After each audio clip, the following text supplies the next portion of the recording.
So, Akiva, thank you so much and welcome to the show. Thank you. It's a great honor to be here. Thank you for having me. So, can you help us define what an addiction is so that people have a better understanding of it? Okay. Thank you for that question. I feel like anytime I have the opportunity to share the lived experience of the people I work with, to give them a voice in the world, because generally speaking, their voice is very silent. Most addicts live a very silent, disconnected, disenfranchised life. So, just an opportunity to share a little bit of their story. If it's okay, I want to share a meeting I had yesterday with a dear client of mine who obviously is caught up in a myriad of addictions, suffering a great deal. But just to understand his story, where he was speaking about the first time he used a drug. And I asked him, tell me a little bit about that experience. What was it like? And most often we expect to hear, I was high, I was excited, it was something new, I felt euphoric. But when you speak to addicts about their lived experience, almost always what they're going to share is what it felt to them in their heart, not so much in their body, not a physiological or chemical reaction. And his answer was, when I first used it, I felt as though the world was hugging me. It was embracing me. I felt whole. I felt Mm. loved. I felt lovable. And I think if we start looking at addiction through that particular lens, we start really to begin to understand what these people are going through. There's a wonderful researcher named Gabor Mate, who has a practice out in Canada. And he says you can't understand an addiction until you start asking the question, what benefit does this person derive from having such an addiction? Mm. Um, so looking at it from the other point of view, what are they benefiting from an addiction? What are they benefiting from such, behavior that most of us look at through an appalling lens? And for this particular client, what he was sharing with me was, I'm not whole. I don't have love in my life. I don't have care in my life. I don't feel okay as a human being. And this experience, this drug or this behavior, for whatever it is, for whatever the reason, it gave me a feeling of now I'm whole and now I'm okay and now I'm acceptable. And then people get stuck in that. So Mhm. addiction is almost like a replacement of what in theory should be healthy in one's life. And they're replacing it with some really harmful maladaptive behavior, but for the same goal as anybody else. They're trying to feel okay. And I So, think, sorry. then please, it's tremendous to be able to see it from that lens. So, I guess the people that are more likely, are there people more likely to fall into these behaviors? Is there something that um, we can look at it and see individuals that are more or less prone to this? 100%. I think the more, what I've never worked with an addict or even met an addict who didn't suffer a tremendous amount in their life.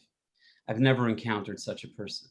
Sometimes we read these articles about here's a person that lived a great life, everything was okay, and they stumbled upon a drug and then life just got out of control. I don't buy those stories. My whole experience of my work discourages such stories. Addiction makes sense. When you start paying attention, it really, really makes sense. And it's the antidote to a problem. So the greater the pain that a person lives with, there's a study. I think you'd enjoy this study. You might be familiar with it. It's called the ACE study. It's been run hundreds of times over many years. It's called the Adverse Childhood Experience Study. And what they basically did is they asked 10 simple questions, yes or no questions, and you're left with a score at the end. They asked, were your parents divorced? Did you experience anything that was harmful? Did you see people hitting each other? Were you raised in a home where there's an addiction or alcoholism? And at the end, however many yeses you said, that's the score that you get. And what they've been able to do is that if people have a score of 4 and above, which means they've experienced 4 significant painful events in their life, that those people are hundreds times more likely than the average individual who didn't score that high to develop an addiction, to develop depression, to really experience some hardships in their lives. Mhm. To answer your question, the more pain a person lives with in their heart, and the more loss of self that they ultimately have, the more likely they are to go out looking for things that would provide them with some comfort. So we could define pain however we'd like, but the people who tend to find their way into this world are people who are suffering a tremendous amount for a variety of reasons. It could be divorce, it could be a learning disability, it could be poor self-esteem, but most people who use drugs and then just move on with their lives are generally intact individuals. People that we're speaking about are just not. It's interesting that as you're saying it, it's dawning on me that the greatest thing that we can give some of these individuals is the love from everybody, and it almost feels like they're stuck in that the potential shame and the silence of it keeps them feeling apart when the Yeah. community around them and the people around them may be part of the solution, and the embracement of those around may be part of the solution. 100%. Yeah. When you go, if you, I don't know if you've ever had a chance to witness like a 12-step meeting, but one of the things you'll notice about them, which I find to be of the most healing aspects, is that they're all holding each other. At the end of the meeting, they gather around in a circle, they hold hands or embrace, and they recite together the Serenity Prayer, which is a prayer of hope and connection. And that to me is the healing. I once asked one of these guys, I said, why is there so much like hugging? Why is there so much embrace that takes place in this room? And he said, we're making up for lost time. Wow. We just didn't have it in our lives, and that is the solution. And unfortunately, usually we go the other direction. I'm not sure if you're familiar with the show Intervention, where people who are real addicts, so they bring in a specialist who creates an intervention, and basically they take everyone who this addict loves in their lives or feels loved by, and they get together in a room and they say, well, if you don't shape up, then we're cutting ties with you. We're going to withdraw love from you. And it is the exact opposite of what an addict needs. An addict needs that sense of we're here with you because they don't feel lovable inherently. I've never Wow. met an addict who feels like I'm a lovable person. They hate themselves more than we could possibly be disappointed in their behavior. What an And incredible thing.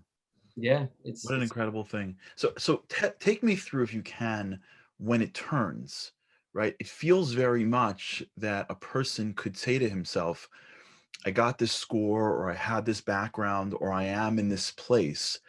And so really I'm a foregone, conclusion. But yet, I was commenting, the other day, how some of the greatest people I've ever met really are people that have recovered from something. There's something about them that's so not only powerful, but very much aligned with Judaism, like very much the idea of renewal, the idea of there's always hope. So, but yeah. if you can share, what triggers, if you will, in the mind of someone who is suffering from an addiction that allows them the strength now to not only, they're not even like resisting from the addiction. Now they have to overcome this now. So now they have to really work harder, if you will, than when they first fell into it. So what's that moment? What's that understanding? It's a beautiful moment. I wish I could just bring you into my office as that moment unfolds. But we lose sight of the fact that every one of us, like we're all kissed by God. We all have a soul that is like fully connected to this divine beauty. And addicts completely have lost sight of that. It doesn't exist within them. And that moment that you're speaking about is a moment when they encounter their humanity, where they realize that there is something in me that hasn't been nurtured. There is something in me that I haven't been able to see. I remember I had this client. This is generally not the case, but he came in and I said, like, what brought you here? I happened to have seen him the other night. It was just so wonderful to just give him a hug. I haven't seen him in a few years. I said, like, really, what brought you in? And because usually most addicts are coming in because they got caught or they're in trouble or a spouse said enough is enough and you have no choice but to go to therapy. And he said, like, I've been in a binge for the last 3 years, which means he's just been high basically the entire time. He hasn't like landed at any particular point. And he said, just this morning, I looked in the mirror and which I haven't done in around 3 years. And most addicts cannot look in a mirror. And most people who are in pain can't look in a mirror. But he said, I looked in the mirror and I couldn't recall what the pain was anymore. I couldn't recall like what I was running from. I was just sort of caught up in this cycle. And in that moment, he realized like that there's something in me that I don't even know what it is. I've lost sight of myself. I've lost sight of my ability to connect. And I'm here to rediscover that again. And that's the journey looks like. Ultimately, it's like you're bringing a person back to who they already are, because we're all beautiful and we all have Hashem inside of us. We all have godliness inside of us. So we're just trying to remind a person that, hey, by the way, you've lost sight of this, but I haven't. I still believe in you. I still know that there's something beautiful inside of you. Last question, and I thank you so much for your time. For the families around those that are suffering, that feel helpless, that don't have backgrounds like yours and other professionals, that really are in many cases could be completely overwhelmed by what's in front of them, what would you recommend that they do um, when there's someone in their lives that are suffering from an addiction? Right. Well, I think our natural tendency, the good news is today, with certainly within the Jewish community at large, and the world, like we've become a lot more comfortable with suffering. We've become a lot more familiar with what it looks like. So there's a lot of help, and don't avoid getting help. There's many beautiful organizations. Amudim does beautiful work in this area. Relief does beautiful work in this area. So reach out to the people that could give you that support. But if you could, for yourselves, hold on to the fact that there's a person inside this individual who's suffering, that you've sort of lost sight of and they've lost sight of. If you could hold on to the idea that there's something that's beautiful that I need to hold on to and encounter, it just gives us some hope. And we're generally drawn in the other direction. We're moving away from that, and we're moving more towards resentment and disappointment. And the more we could remind that individual that they have some inherent beauty, the more likely they are to come back to that place. Amazing. Addicts need a place to return to. And what unfortunately happens all the time is that because all the chaos they've created, then all the people that in theory they would have been able to return to have moved away. And then they slowly begin to get healthy, and there's no home to return to. Wow. So we need to maintain a sense of home, maintain a sense of love.